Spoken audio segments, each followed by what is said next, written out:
Greetings to all. Christ University is honored to host the International Playback Theatre Conference in India for the first time. We feel privileged to interview the very committed and enthusiastic Mr. Jori Pitkanen, the president of the IPTN. Mr. Jori has been a central figure in the playback theatre community since the past decade. He was elected as the IPTN president in Budapest in 2017 and has been since serving the community and working passionately towards advancing this unique art form. Mr. Jori, thank you for taking out the time to talk to us. Thank you for having me. Firstly, I would want to discuss with you the theme of this IPTN Conference India, that is celebrating diversity. According to you, why is there a dire and urgent need of knowing and understanding stories that are outside of our culture? How does playback theatre entertain this diversity and its dire necessity? In playback theatre, we try to understand the stories of the storytellers from their perspective, and we don't try to somehow just fit the storytellers into our perspective. We are not trying to teach how to be human, but we are trying to understand what it is for you to be human. And I think that's a unique perspective, and especially when at this time there's so much division, polarization, left wing, right wing, and many other polarities in the world, different countries at war. This is one of the ways, not the only way, but one of the ways to understand each other better and also understand what's different in us, but also what we share. The similar stories about humanity, being sons, daughters, mothers, fathers, lovers, husbands. Those are universal stories in every culture. In the recent past, playback theatre has been used in various fields, even involved in human rights issues, civic issues, in fact even in climate change. Not to mention it has grown from being a part of just personal events like birthdays, weddings and conferences to talking about such huge issues. How do you think has playback theatre been so powerful to make people think about these certain very important issues? How has playback theatre helped in driving social changes for the betterment of the society?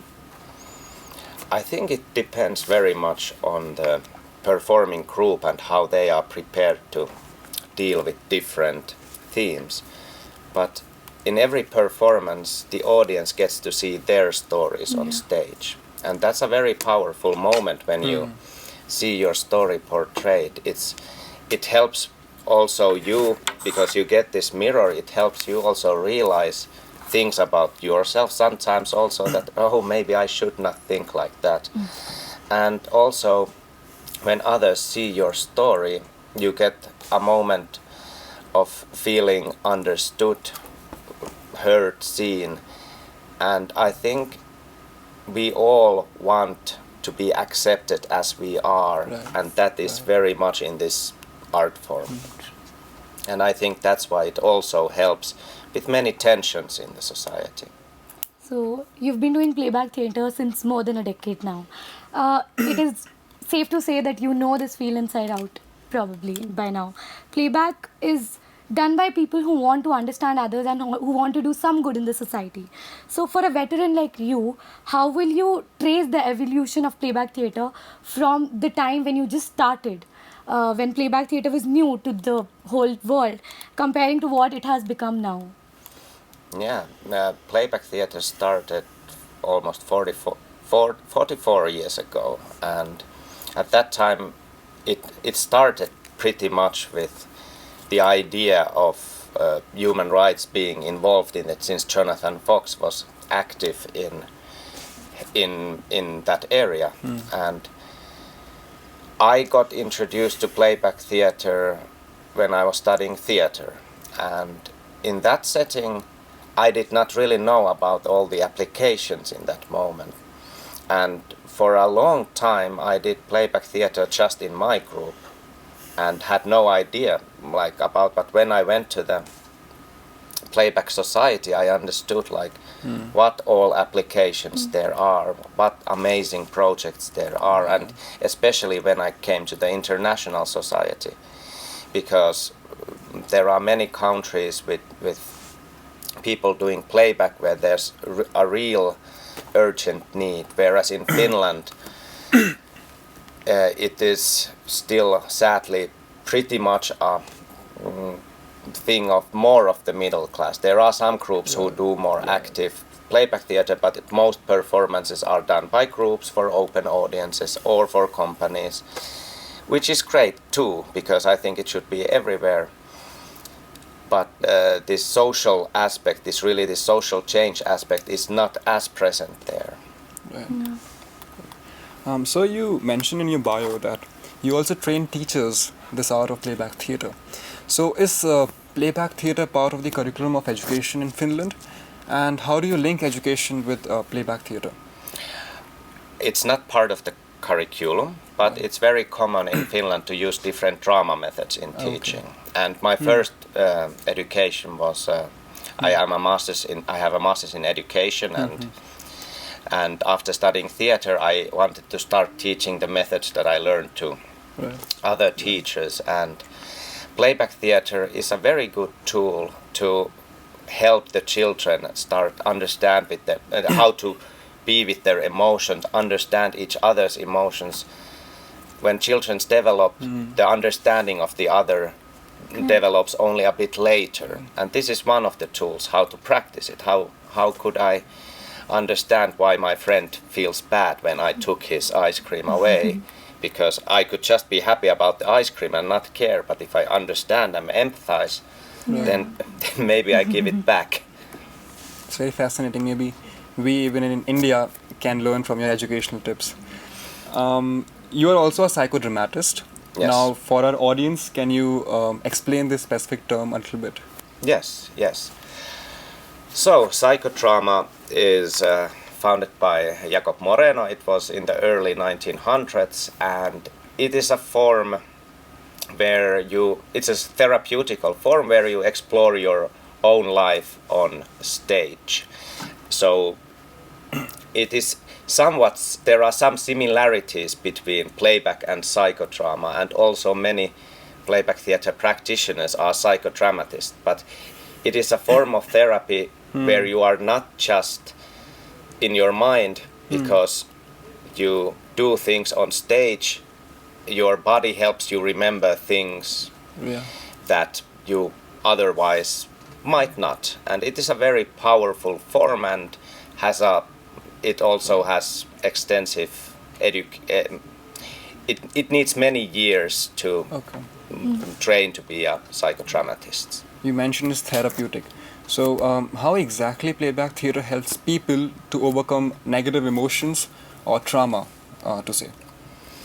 That, I think, again depends on the group on the group and on the conductor. So if it's used in a therapeutic setting, some people are therapists and playback practitioners. So mirroring your life and seeing your life has, like I said before, when you see your life on stage, you realize things about it, and you also get the feeling of being accepted. But playback theater has not a promise of therapy, because if you do just playback theater, it might provide this therapeutical setting, and it's a strong tool if used by a therapist.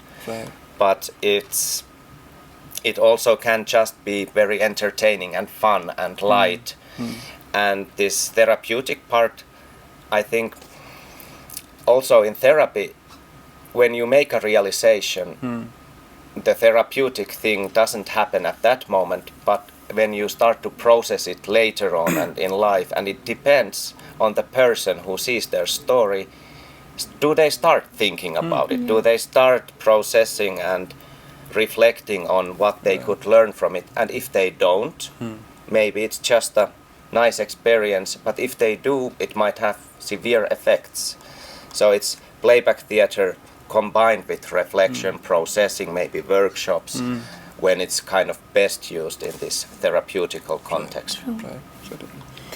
So I read about one of your conferences in Budapest, where you worked with the Blackberry Project, which worked with people diagnosed with emotional and cognitive disabilities. So can playback theatre be used with participants, and how can it be used with participants suffering from psychological disabilities? So there I was mostly like watching like what they are doing there. Okay. And that Blackberry Tree project was working with people with developmental disorders, and what I saw there, they did a performance for us. They didn't always have the language, they didn't always have the kind of the dramaturgy or this, but the rawness of their expression was something really impressive, and I remember that very well. And I think again I come back to that yes, you can use it, but then you should do your research on that. Yeah. So it's not a magical tool that works without you educating yourself outside of it. If you want to do psychological work, then you better read psychological work first, like how to do it. If you want to work with different groups, it's very good to do the research first and not just go there just saying that playback will heal you. Exactly. Yeah. Right. So it also, would you want to share with our audience any personal experience that has actually made an impact in you as a person, that has made significant changes in your personality or in your life? I think playback theatre in general has made me more interested in what it is to be me. And I remember I went to my first playback theatre practice. I had a huge fight with my current partner at that moment. It was in 2008 when I started doing it in a group of theatre professionals. And I went there and I could share my story, and I started immediately crying, and it was something I had done, something I was not proud of, and I was not judged at all, and they played it beautifully, and afterwards I remember thinking that why was I not judged? I was being a bad person in my opinion, but there was nothing but just showing me that understanding, and that made a huge impact, and that is something I have been practicing ever since, trying to accept people as they are. And I think by practicing this form, there's a great chance that you become more accepting, because you work with all kinds of stories. And I cannot list all the changes playback theatre has made in my life, including my future wife, who I also met in Budapest at the playback gathering. That's a very powerful experience. That's a pretty life-changing experience, yes. Yes, sir. So, sir, to conclude, is there any advice for the young drama enthusiasts that are watching this interview? And can you just tell them how do they become a part of this international playback theatre network if they want to? Okay, yeah. So playback theatre, interestingly, when in theatre there's many stars. In playback theatre you make the story and the storyteller the star. So it's more important to be interested about others than yourself. Even if you're a conductor, it's not about becoming powerful and having all the stories in your hands. It's about being at service to the others. And if that's something that's inviting, then playback theatre might be for you. But if you're interested in just being a star actor, then playback theatre might not be the best platform for that, because it's not about you, it's about the stories, it's about sharing, it's about humanity.